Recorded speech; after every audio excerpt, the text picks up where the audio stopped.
Hi children. JJ2.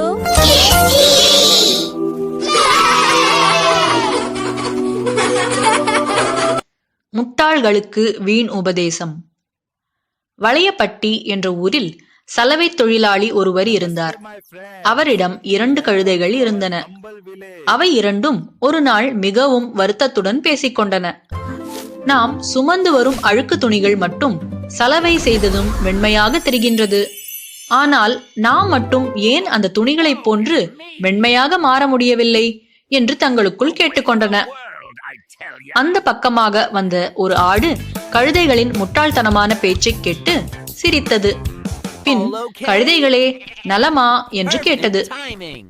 ஆடே, நலம்தானே, எங்கள் சந்தேகத்தை தீர்க்க யாரும் வரவில்லையே என்று நினைத்தோம். நல்ல வேளை நீ வந்தாய் என்று சொல்லி கழுதைகள் இரண்டும் ஆட்டை பார்த்தனர். கழுதைகளே, நீங்கள் பேசிக் கொண்டிருந்ததை நானும் கேட்டேன். உங்கள் முட்டாள்தனமான சந்தேகத்தை எப்படி போக்குவதென்று எனக்கு தெரியவில்லை என்று கூறியது ஆடு. இதை கேட்ட கழுதைகளுக்கு கோபம் வந்தது. ஆடே, எங்களை பார்த்து முட்டாள்கள் என்று கூறுகிறாயா?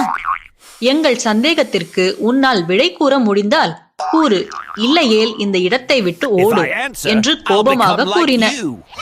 கழுதைகளே, நீங்கள் என் மீது ஏன் இப்படி கோபப்படுகிறீர்கள்? துணிகளும் நீங்களும் ஒன்றா? முட்டாள்தனமான உங்கள் கேள்விக்கு என்னால் எப்படி பதில் கூற முடியும்? அப்படியே நான் பதில் கூறினாலும் நானும் உங்களோடு சேர்ந்து முட்டாள்களாகி விடுவேன் என்று கூறியது. பொறுமை இழந்த கழுதைகள் இரண்டும் தங்கள் கால்களால் ஆட்டை எட்டி உதைத்தன. வலி தாங்காமல் நொண்டி நொண்டி நடந்து சென்றது ஆடு. நீதி: முட்டாள்களுக்கு உபதேசம் செய்வது தேவையற்றது.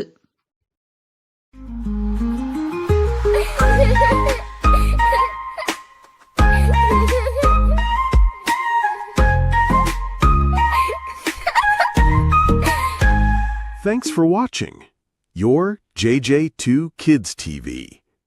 Please like and subscribe.